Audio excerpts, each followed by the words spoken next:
पहले भारतीय रेलवे, उसके बाद भारतीय सेना और उसके बाद तीसरे नंबर पर इस मुल्क में अगर किसी एक संस्था के पास सबसे ज्यादा जमीन है तो वो है वक्फ बोर्ड। पूरे देश में इतनी जमीन कि अगर उसे एक साथ कर दिया जाए तो देश की राजधानी दिल्ली जैसे कम से कम 3 शहर बसाए जा सकते हैं। कुल करीब 9,40,000 एकड़ जमीन। लेकिन अब इसी वक्फ बोर्ड को लेकर संसद में जो बिल आने वाला है उसने सत्ता पक्ष और विपक्ष को एक दूसरे के खिलाफ खड़ा कर दिया है। तो आखिर ये वक्फ बोर्ड है क्या? इसके पास इतनी जमीन आई कहां से? आजादी के बाद से अब तक इन जमीनों की देखभाल कौन करता रहा है?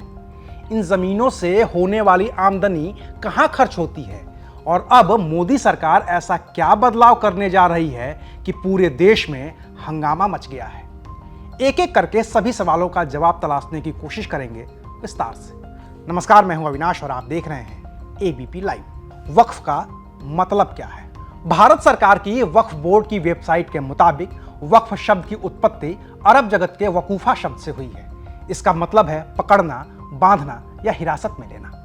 इस्लामिक मान्यता के मुताबिक अगर कोई भी शख्स अपने धर्म की वजह से या फिर अल्लाह की खिदमत करने की नीयत से अपनी जमीन या अपनी संपत्ति का दान करता है तो उसे ही वक्फ कहते हैं। यानी कि इस्लाम में धर्म के आधार पर दान की गई चल या अचल संपत्ति वक्फ है और जिसने दान किया है उसे कहा जाता है वकीफा। लेकिन संपत्ति दान करने की एक शर्त यह भी होती है कि उस चल या अचल संपत्ति से होने वाली आमदनी को इस्लाम धर्म की खिदमत में ही खर्च किया जा सकता है। और इस खिदमत का मतलब मस्जिद की तामीर करवाना, कब्रिस्तान बनवाना, मदरसे बनवाना, अस्पताल बनवाना और अनाथालय बनवाना है। अगर कोई गैर इस्लामिक शख्स भी अपनी संपत्ति को वक्फ करना चाहे तो वो कर सकता है, बशर्ते वो इस्लाम को मान्यता देता हो और उसकी वक्फ की गई संपत्ति का मकसद भी इस्लाम की खिदमत ही हो। इस्लाम में कहां से आया वक्फ का कॉन्सेप्ट? इस्लाम में वक्फ का कॉन्सेप्ट पैगंबर मोहम्मद साहब के ही वक्त से है। भारत सरकार की वक्फ बोर्ड की वेबसाइट के मुताबिक एक बार खलीफा उमर ने खैबर में एक जमीन का टुकड़ा अपने कब्जे में लिया और पैगंबर मोहम्मद साहब से पूछा कि इसका सबसे बेहतर इस्तेमाल किस तरह से किया जा सकता है। तो मोहम्मद साहब ने जवाब दिया कि इस जमीन को कुछ इस हिसाब से इस्तेमाल करो कि अल्लाह के दिखाए रास्ते के जरिए ये जमीन इंसानों के काम आए। इसे किसी भी तरह से न तो बेचा जा सके, न ही किसी को तोहफे में दिया जा सके, न ही इस पर किसी तरह से तुम्हारे बच्चे या आने वाली पीढ़ियां काबिज हो सके। इसके अलावा एक और मान्यता है कि 570 ईसा पूर्व मदीना में खजूरों का एक बड़ा बाग था। इसमें करीब 600 पेड़ थे। उनसे होने वाली आमदनी का इस्तेमाल मदीना के गरीब लोगों की मदद के लिए किया जाता था। इसे वक्फ का शुरुआती उदाहरण माना जाता है। मिस्र की अल अजहर यूनिवर्सिटी और मोरक्को की अल कुरायनीन यूनिवर्सिटी वक्फ संपत्ति पर बने सबसे पुराने संस्थान माने जाते हैं। भारत में कैसे शुरू हुआ वक्फ का कॉन्सेप्ट? भारत में वक्फ की शुरुआत दिल्ली सल्तनत से मानी जाती है। ऐसा माना जाता है कि दिल्ली सल्तनत में सन 1173 के आसपास सुल्तान मुइजुद्दीन सेम गौर ने मुल्तान की जामा मस्जिद के लिए 2 गांव दिए थे और यहीं से भारत में वक्फ परंपरा की शुरुआत हुई।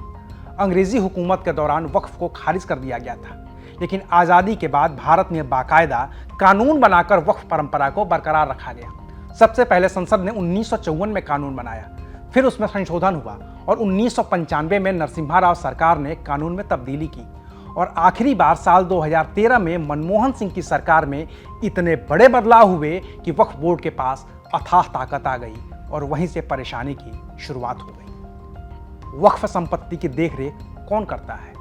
पूरे देश में फैली वक्फ संपत्ति की देखरेख की जिम्मेदारी होती है वक्फ बोर्ड पर और यह वक्फ बोर्ड भारत की संसद के कानून के तहत बनाया गया है। 1954 में भारतीय संसद ने वक्फ एक्ट 1954 पास किया। इसके तहत वक्फ की गई संपत्तियों की देखरेख की जिम्मेदारी वक्फ बोर्ड के पास आ गई। बाकी वक्फ बोर्ड के पास अब भी जो इतनी बड़ी संपत्ति है कि वो 3-3 दिल्ली बना ले, वो संपत्ति भारत पाकिस्तान बंटवारे की वजह से है। 1947 में जब भारत पाकिस्तान का बंटवारा हुआ तो पाकिस्तान जाने वाले मुस्लिम लोग अपनी चल संपत्ति तो ले गए, लेकिन अचल संपत्ति यानी कि उनके घर, मकान, खेत खलिहान, दुकान सब यही रह गए। और तब 1954 में कानून बनाकर इस तरह की सभी संपत्तियों को वक्फ बोर्ड के हवाले कर दिया गया। वक्फ बोर्ड बनाने के अगले ही साल यानी कि 1955 में संसद ने एक और कानून बनाया और इसके तहत देश के हर एक राज्य में वक्फ बोर्ड बनाने का अधिकार मिल गया। फिर 1964 में सेंट्रल वक्फ काउंसिल का गठन हुआ। इसका मकसद राज्यों के वक्फ बोर्ड को सलाह मशविरा देना था।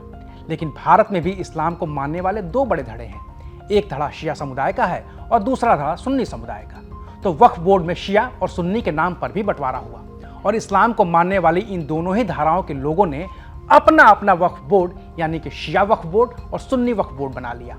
बिहार और उत्तर प्रदेश जैसे राज्यों में शिया और सुन्नी के वक्फ बोर्ड अलग अलग हैं।